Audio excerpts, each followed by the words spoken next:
Most of the Western baking videos are like, "Hi, my name's whatever, and the way you've been doing bread is wrong, and I'm going to teach you my way."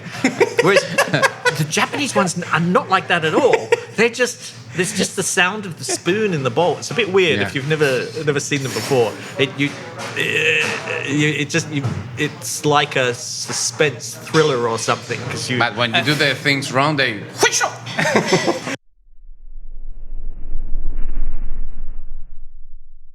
This is a conversation with Dan Lepard. Dan is an Australian baker, food writer, photographer, television presenter, and celebrity chef who has been well known for fusing historic baking methods with creativity and innovation. He's the author of the bestseller The Handmade Loaf, which brings together more than 80 recipes from artisan bakers from all over Europe. In this conversation, we talk about his beginnings as a photographer for Vogue Italy. We explore the reasons why he adopted baking as his new professional career, his experience in Australian television, and his point of view about the culture of naturally fermented bread in Europe and Japan. We also talk about the future of baking, and he even revealed some secrets that he discovered recently while experimenting with dogs. This is the Gluten Podcast and is brought to you thanks to our sponsors that you can find in the description of the show. And now with you, Dan Lepard. So Dan, welcome to the Gluten Podcast. Thank you, Alan. So excited. And what an amazing day. The sun is streaming here in. We're in St. John, which is white and beautiful and clean, and... In London. In London. Yeah, sun in London. Yes, we set the cameras in record time. Brilliant. And the microphones too, not only the cameras. So thank you really a lot for having us here at your iconic restaurant and bakery. I must clarify though first, it's not my restaurant, it's not my bakery. However, you had a lot to do here.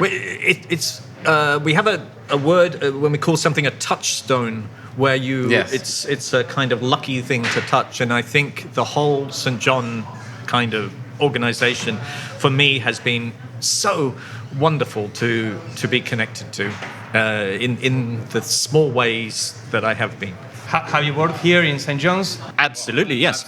So the very first St. John was started back in 1994, and I was the head pastry chef when it opened, and I created the bakery there, and all the desserts, the famous Eccles cakes, the breads, the things. I did all those to begin with, and then 10 years later, this place, St. John Bread and Wine, opened, and I set up the bakery inside of here too. Okay. So it's just been lovely, really, really lovely. But before talking about that and how you did all this huge work here in St. John's, I would like to know how you became a baker, because you were not a baker at the beginning. No, I mean, if you go back another 10 years, back to 1984, I just arrived in London. I was in the theatre. You're Aussie from Australia. Yeah, from Australia, so I was fresh off the plane. I got into Soho. Did you bring a kangaroo? A kangaroo accent, I think. Kangaroo accent. And somehow I stumbled into photography. And by blagging my way, I was able to work at British Vogue, for Vanity Fair, for Interview, for all the top magazines, and Italian Vogue. And, with all the models and everything. All the models and all the craziness too, which I don't think is allowed anymore. But anyway, yeah. Which is the most crazy memory that you have from that time? Oh, Italian Vogue was pretty crazy. Yeah. And I didn't have much money, so I was kind of homeless when I was working for them. So that was, a very special memory. Contrast. Yeah. I don't know, but just so many sweet memories too. And through the magic of Instagram and everything, I'm still in contact with the editors and people from that time. So that's just marvelous. Which celebrity did you work with? They're all old now. I don't know who they're... but Boy George, I shot his album covers. I photographed 3 or 4 album covers for him. Great. Elton John. Elton John, no. We came in contact when I was baking. So for Elton John's 50th birthday, I created these huge grissini stirato breads. Grissinis? Yeah. They were about 2 meters long. I think in Italy they call them stirato. Pane stirato. So they're effectively a grissini. It's like a bar. Yes, but bigger. It was sort of about about 4 or 5. So they stood really tall, and it was partly that he was dressed up he had these amazing wigs on. Whoa. So it just seemed very theatrical. Oh, really Beautiful. interesting. So then, in a moment, what happened? What made you change to become a baker? Well, I guess I was a bread lover. I ate a lot of bread. I used to live in Dean Street, and around the corner from me was this restaurant that I used to eat at called Alistair Little. And I would sit at the bar and drink, and Alistair always had great cookbooks downstairs. And I would sit there and get drunk and read cookbooks. And one day I was talking about wanting to change. So this is about 1991. And he said, why don't you come and cook here and start on the pastry section? And that's pretty much where I've stayed for, I don't know, whatever, 30 years or so. Okay. So I never particularly felt the drift towards cooking a steak. I was always interested in breads and ice creams and things. But you learn by yourself? You're self-taught? Well, back then it had to kind of be self-taught. I mean, I couldn't see any bakers that I wanted to work with. So I thought, I'm going to be the baker that I want to work with. And that's absolutely what I thought. I probably still do today. My ego is quite big. So I think I wanted to be the baker that I wanted to work with. So that was always driving it. You come from inside. Absolutely. So when was your turning point as a baker? Maybe when you published the first book? No, before then. I went off to America. I cooked for David Hockney for a year as his personal chef in California. And then after that, I went to New York. I went back into kitchen chefing. And at that time, so this is sort of 1993, a little bit into 94, American chefs were getting excited about bread. And that wasn't something that was happening in London at that time, particularly. So when I came back, I arrived back in the summer of 94, I think, spring, summer. And I went back to Alistair Little's, and the very camp Jeremy Lee, the chef who was kind of the junior chef there, said, "Oh, darling, there's no work for you. Go away. Why don't you go down to the French house? I hear they're opening something. And he was so dismissive. And I said, "Oh, okay." So I went to this pub called the French House, and they said, "Our chefs, Fergus and Margot, are opening something in Smithfield. Why don't you go and see them?" So I came down to see them, and it was just a white space, very much like this white space, except there was absolutely nothing in it. And I said to Fergus, "What are you going to do? What kind of interior design and things?" He said, "No, we keep it the same. We keep it exactly the same because the architectural form that has existed is the most important thing. Okay. That is the design, and I think that carried through in his view in food, that the way things grow, the way things exist, is what he's trying to maintain from the ground to the plate." How did you end up being at the bake-off in Australia, which was more pastry, right? So well, interestingly, because of a friend I had from that time who went back to Australia and became a big TV producer. Okay. So in 94, 2004, so about 18 years later, in 2012, I was in San Sebastian doing this pop-up bakery, and we'd just put the shipping containers in place, and I was standing by the fountain by the train station, and I had my new phone. It was my iPhone 4. I was very excited about it. And I got a message on Twitter from this friend saying, "I don't know if you remember me, but I'm the executive producer of Australian Bake Off. I'd love you to do it." Okay. And yeah, it was kind of magic. So when was your first book published? My very first book was published in 1999. 99. Yes. How old were you then? I was like 5 years. Oh, okay. He read it by I the read it, time. yes. You read it then? Okay. Yeah, and it was called Baking with Passion. Okay. And it was published in Mexico, maybe a few years later. Yes, In with a an translation. excellent translation, you told me, behind the cameras. Well, yes. I mean, look, I really admire people that speak two languages, so I'm really not in a position to say that, someone's translation isn't good or not. But I have learned that there are great translators, and Ibanyaza, who translated my book. Your second book. My second book. Which is, I think, that second book is the one that made you world known, It's a no? handmade love, right? The Handmade Loaf. Yes, and that was translated by Ibanyaza, who did an excellent, who did an excellent job. And he loved the book. And many people around the world got into artisan baking because of that book. Because it talked very much about the mill and the grain and the flour. And I think prior to that, bread books they tended to use flour as this commodity that, it didn't really matter. And I think I felt it mattered. To put it in context, at the time that opened, I had created a bakery at an Italian restaurant called Locatelli. Okay. And Great name. very expensive restaurant, a great chef, Giorgio Locatelli.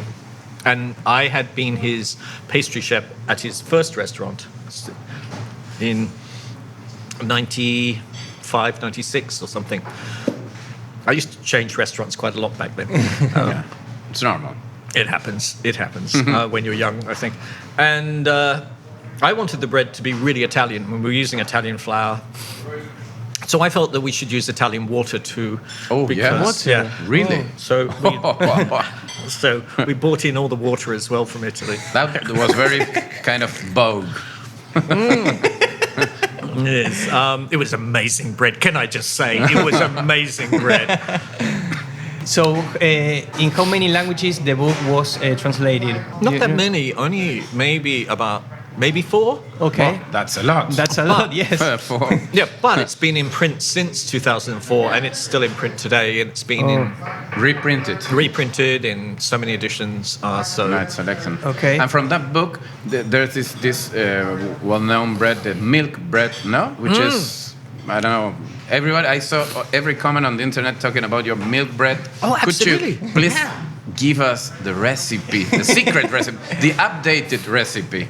Oh, absolutely. I mean, it's just a very simple bread, and I think part of me always likes a bread that I don't know that allows the ingredients you put with it to really shine. Mm-hmm. So for me, it was I don't know, just a pure, simple bread. Sourdough fits into that as well. Okay, this is more like a everyday bread for sandwiches, for toast. Yes, I think in Spain people called it pan de molde. Yeah. Pan de molde, yes, pan de molde. Yes. It's a hit. Pan de molde, it's always the first bread that you fall in Everybody love. likes it, yeah. Everyone's loving it. So And the recipe, can you share just a it few with us? ingredients, absolutely. maybe flour. Oh, really what it's about is delaying the addition of butter. I mean, if you do that, that's Not at the beginning. not at the beginning. Let the dough come together, then work the butter in. That's a secret. And only a little bit of butter, not too much. Not too French. Well, I mean, it is a kind of pain de mie, and pain de mie is the loaf of the crumb. Yes, Kind of, yeah. kind of. And what was that thing that caught you about the sourdough bread? At first, because I couldn't make it. I remember at Alistair Little's, there was an American food writer who said, you really need to be making sourdough. So this is back in 92, 91, 92. I was 2 years old then. You were 2. My goodness, there we go. And she gave me this nugget of dough, and I was just perplexed by it. I had no idea what to do. There was no internet then. Yeah. There were no books on sourdough. I mean, and there was no one I could ask. There were some German bakers that knew a little bit, but the German style of sourdough baking is a different thing. Sauerteig. Sauerteig. Is completely different. And I think that I was up for the challenge of making sourdough. Okay. There's something in sourdough that most people. That at the same time happened to me. One day I heard sourdough, and then said, "What's that?" And whoop. Yes. Why do people consider it like a complex process doing sourdough starter? Because they fiddle around too much with it. It's complicated because they make it complicated. People would say to me, what do I do if the dough's sticky? And I'll say, don't touch it. Why are you touching it? Why are your hands in it? Don't fiddle with the dough. Just let the fermentation take place. Yes. And that's what you want, really. Yeah. You should only be getting your hands in to mix it at first, and then to shape it. Maybe do a stretch and fold. Maybe to shape it, but don't go sticking your hands in it and sort of leave worrying. it alone. Just leave it. Yeah. Yeah. And one or two tips on how to maintain your sourdough starter in a healthy way and maybe active, because that's a problem with a lot of other people who are starting with sourdough world, and they always find a problem with the starter. Oh, it's something a friend, Azalea Torres, who's a Portuguese baker, was talking to me about, and this is something I've really kind of taken on, is that the temperature of the water you use to refresh it really does make a difference. There's a kind of sweet spot that different microbes and different yeast like and don't like. And so with your sourdough, you're looking for the water temperature and ideally holding it at that temperature that gives you the fermentation that you're after. Now, that doesn't mean you need to necessarily use a controlled fermentation, but you need to appreciate what your temperature and your sourdough does in working together. What you're looking for is a rise and aeration that occurs within maybe 6 hours. Yeah, around. But be. Should be. Should be, but it doesn't matter if it isn't either. Yes. Depends on the hydration too. If it's too hydrated, maybe it's faster. It's not hydrated, slower. One thing I've learned is that around the world I've met, thousands of bakers. Yeah. And they've all told me that their way of baking bread is the only way. Yeah. And they all make it differently. So, I think there's some room to move in that. I don't think it needs to be. Lately, especially with this fuel crisis that we have going on in Europe, that has become a trigger for me to think about what added temperatures I need in order to get the fermentation that I want. And maybe I don't need them as much as I thought I did. Okay. Maybe you need just more time. More time. That's the fourth ingredient. And sometimes, too, lowering the hydration slightly gives you a better rise, I found. So. You told me behind the cameras an interesting recipe about what you did in San Sebastián, which making the dough not too hydrated, 55, you told me, which is almost like a biga. Could be like a biga and turn out being a bread at the next day.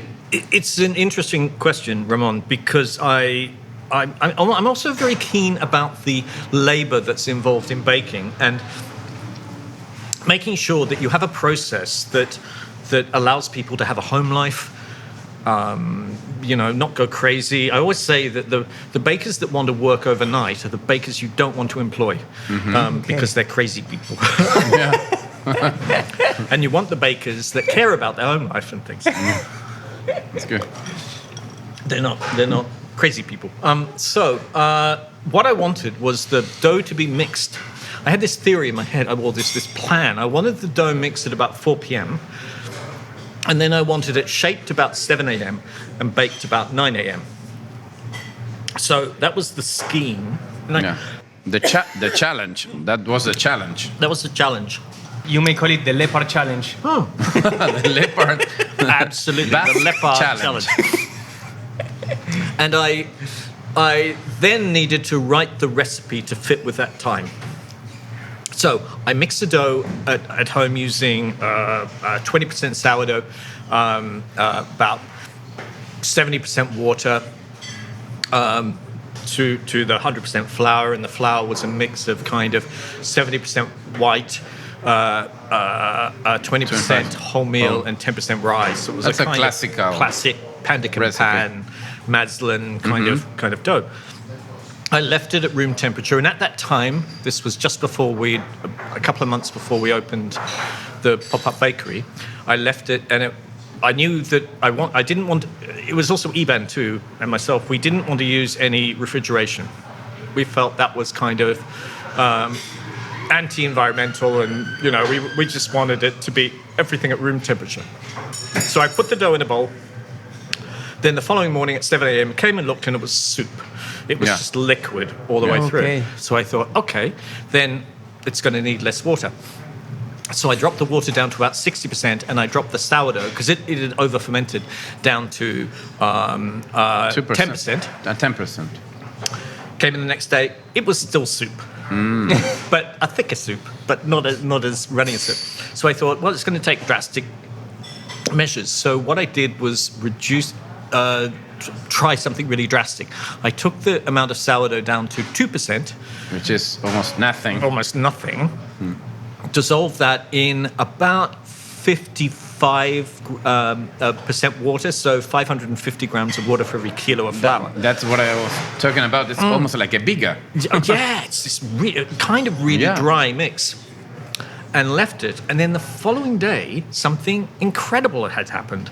It had just risen. It had risen about 50%, 60% in the bowl, and it had really good aeration through it. But it had very slightly liquefied. So it felt like the dough was 75% hydration. Because of the bacteria had decomposed so much of it. It had liquefied, but it liquefied enough. In a good way. In a good way. So that's what we did. And it was just amazing. And this became Pan de Dan, or Pan Extreme. And in Ibn Yatha's books, he has that in Spanish, I think. And with that dough, you made like chapatas or something like that? No, these were. I'll show you the pictures. We're seeing the pictures here. We can put the picture, yes. Yeah, I'll send you the pictures so you can see them. So you can see in the pictures here that the bread has this open texture. The cuts have opened, and it was just magical. You just let it flow. Yeah, it was meant to be. And if I am a person without bakery knowledge, bread knowledge, how do I recognize a good quality bread? I mean, well, it depends. Often depends on upbringing too. That today a focaccia is, we think of it in a way. It's bakers like myself have ruined the idea of what a focaccia is, because I think of it, and many people do, as having lots of holes inside and really bubbly, a very wet dough. But historically, in Italy, it just wasn't like that at all. It was much firmer, and in some families they would use milk and butter and things, and put little cherry tomatoes, make it in a round, and it was quite a dense dough. And back in maybe about 4 years ago, I was doing some training with some Italian bakers out in Phuket in Thailand, and as I was explaining how to make my focaccia, I could see one of the bakers getting more and more upset. More and more upset. He said, "But this isn't the way that my mother makes it." And I said, "Well, yes, but this is an expensive restaurant, and American customers, when they come in and they want to see a focaccia, mine is the one that many people will want to see, because the idea is that focaccia has all these holes. Yes. But I do appreciate that historically focaccia doesn't." And so he made his mother's focaccia, and it's interesting. It's quite a different, just quite a different dough. Much more tender. Uses a mixture of milk and water and butter, and salt. Quite a firm dough that's let to rise and collapse, so it has this very even crumb. And what is more important for you in a bread? The texture, the taste, the smell, the look? The price. The price. I'm terrible. I don't think about the price sometimes. I mean, to be honest, what appeals to me is what appeals to me. So I'm looking for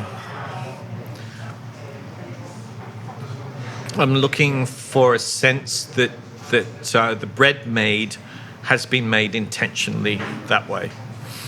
How's that? So that can be different things. It can be. I want if the baker is super proud of what they've made, I love it. How do you recognize Yeah. that in a bread? Well, I asked them. You ask them. Yeah. What's your favorite bread? Tell me about it. And from that, I determine whether I should buy it or not. Oh, great. Good. You know, I use this trick quite a lot. Yeah, it's a bit bad of me, but I ask. I know that, look, sometimes people are cooking or baking because they need to earn a buck and they've got to pay for their family and their children, and it's a complicated world. But for me, I'm only really interested in the food production that has some, heart behind it and passion behind it. That's what I want. I want that excitement. So if it doesn't have it, I just lose interest.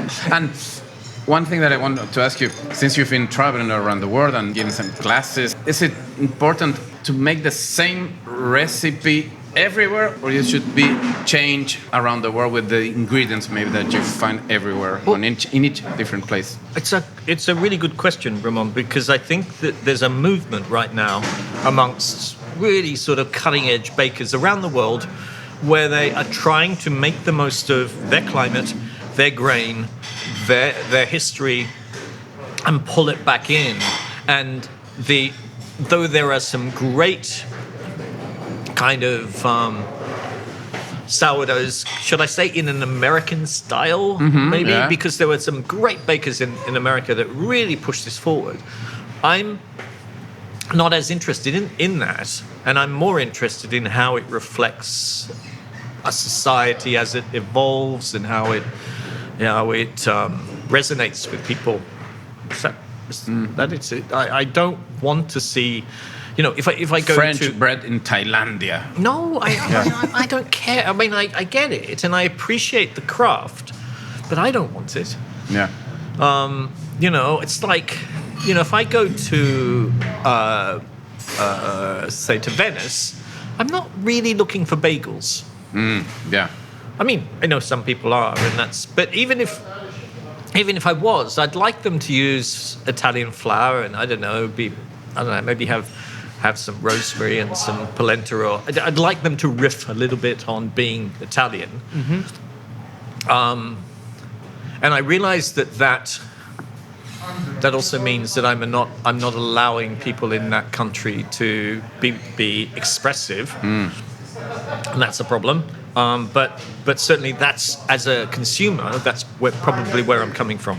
Okay. Always. And that's a hard one. I was doing a podcast, kind of Instagram chat with a baker in Mumbai, and he was saying, but what if I wanted to teach you what I know about pasta making?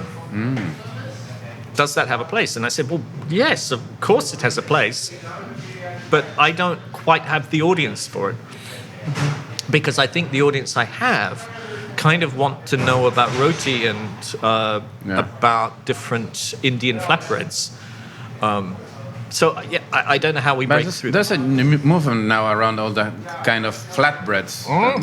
There's a huge movement. Also the steam buns, also from China and Japan. Amazing. I think there's a new wave coming back. Yeah. With all those kind of bread, and I find it really interesting. Yeah, and there are new books coming out about East Asian baking, talking about baking from Taiwan. That sounds amazing.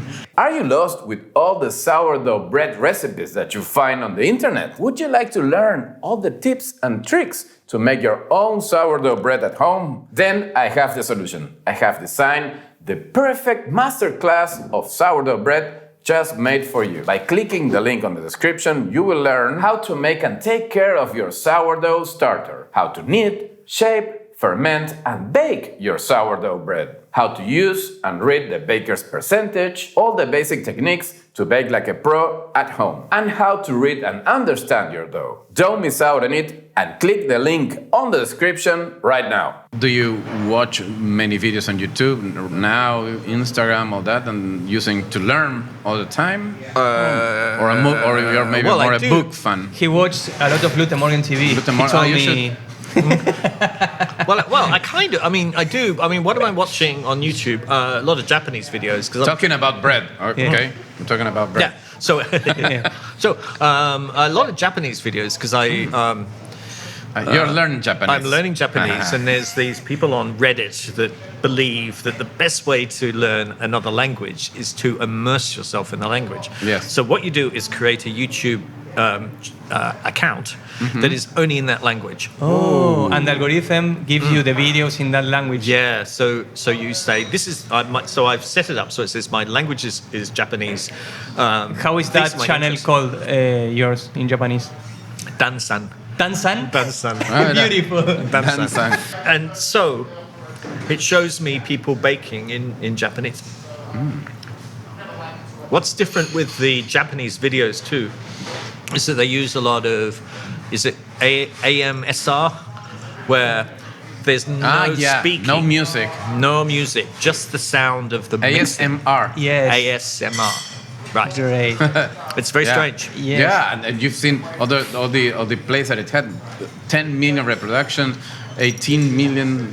It's huge. Well, I love it too because it's without ego. So Yeah. most of the Western baking videos are like, "Hi, my name's whatever, and the way you've been doing bread is wrong, and I'm going to teach you my way."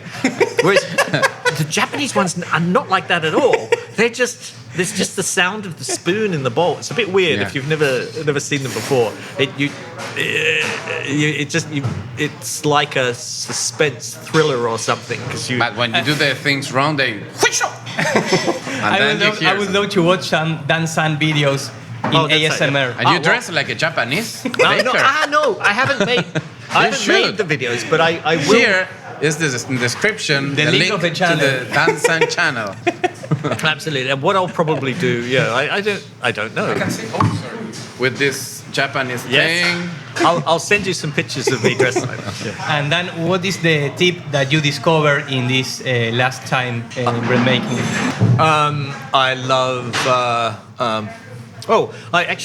Something I've been finding out more about the Kansas State University in the 1930s, where there were so many discoveries made that are absolutely relevant to the way that we bake today. And I'm writing about that a bit, and that's really exciting me because we didn't have access to those papers until pretty recently. And when I'm looking at them, I'm thinking, my goodness, they were doing it then. And as is the case, there were women who were women scientists at the Kansas State University that were discovering things, and their names have sort of got lost from it. Okay. So yeah, very exciting about where Ortolese comes from. Yeah, maybe not quite as French as we're led to believe. So, a question to finish, because we're running out of time. How do you see the future of baking? Oh, I think I see the future of baking a little bit more like I see it in Southeast Asia, where people use smaller ovens, where less fuel. So for home baking, I think some of those really dark loaves might be a kind of luxury that we can't afford anymore because they take a lot of energy to produce them. I think that we'll see less imported flour, and we will be forced to rely on what comes locally. Which is good. Which is good. Yeah, absolutely. These things all have some good things parts to them. And where do people can find you? Are you still writing articles like in the garden, like you did? I think so. I work with this company called Bakery Bits, which is big kind of global baking supplier, and I just love them. They're really good, and they're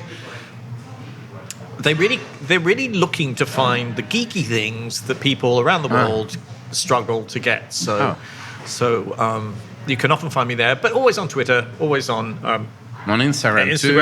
or my website, which is getting a redo at the moment, danlepard.com. Well, here you find all the links. And then, which is the TV show that you would like to do, like a reality, in case we would like to pitch, for example, to Netflix or some platform? Oh, I'd absolutely like to see the bread and the community brought together. I would love to look at how bread and bakers and local people interact. Okay. You know, so it's about bread on the table, really. I think it's about... That's the name? Yeah, maybe. Bread on the table. Oh. Okay. Bread on the table. Register it. That's what I'd like to see. No, well, I think that there is an audience for that, you know, worldwide. And we should Yes. start that in Australia. Yeah, I mean, Netflix has... I've seen some great Korean food programs on Netflix and great... possibly more Korean, a little bit Japanese too, but where they are showing how food fits in, how a particular dish fits into the community. And I thought, really, I'd love to see bread done in that way. Great. You know, how do people really eat it? Where does it come from? This Indian food writer was telling me that when we think about naan bread, he said, what you don't realize about a naan bread is that naan bread are made by men in shops and in restaurants, whereas roti are made at home by women in families. And that just blew my mind because I hadn't actually thought about it. So, yeah, anyway. Excellent, excellent. And do you think that industrial bread, or if you want to call it like mechanized bread, may be as good as artisan bread, or it's impossible? Oh, absolutely. I eat both, you know, and I like having really soft bread for some things. And other times I want a sourdough with a really thick crust. I want both those things, and I think that both can exist in the world that I have in mind. Well, I think we ran out of time. Yes. Okay. Thank you, Ramon. Well, no, thank you for Thank having you, us. Alan. Thank you very for much. giving your time. We know you're always traveling around the world. And thank you. Thank you. We are waiting for you in Argentina next time. Oh, yeah, I'd love to come. I'd love to come. Yes, Argentina, my goodness. How amazing. Thank you. Thank you.